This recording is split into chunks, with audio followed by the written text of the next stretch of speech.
அந்த கிருஷ்ணியை பார்த்த உடனே எவ்வளோ சந்தோஷமாக வர்றா பாருங்களேன். இந்த பாசத்துக்கும் இந்த அன்புக்கும் வந்து ஈடு இணை எதுவுமே கிடையாது. ரொம்ப நன்றி அப்படின்னா நீங்கள் அதை தெருநாய்கள்கிட்ட தான் பார்க்க முடியும். அவ்வளோ நன்றியோடு அவ்வளோ பாசமாக பாருங்கள், அதுக்கிட்ட சந்தோஷமாக விளையாடுறான்.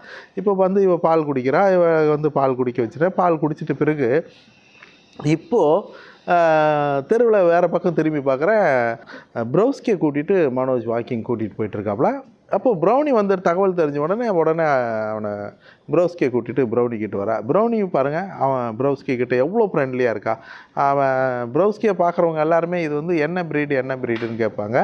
அவன் ஒரு நாள் குப்பமேட்டில் கிடந்தவன் அப்படிங்கிறதுக்கு தனி ஒரு வீடியோ போடுவோம். இப்போ பாருங்கள், அவர் மனோஜோட அந்த நாயோட எவ்வளோ விளையாடுவான், மனோஜ் எவ்வளோ பாசமாக இருக்காப்புல பாருங்கள். இப்போது தெரு நாய்க்கு பாருங்கள் எவ்வளோ பேர் ஆதரவு, எவ்வளோ ஒரு அவளோட வாழ்க்கை சந்தோஷமாக இருக்குது. இது வந்து எல்லா நாய்களுக்கும் கிடைச்சிட்டா அது வரம் தான். இதை தான் நம்ம எதிர்பார்க்குறோம். நான் சாப்பாடு போடுற பகுதியில் இருக்கிற ஒவ்வொரு நாய்களுக்கும் நீங்களும் உணவளிக்க உதவலாம். Please help us to feet.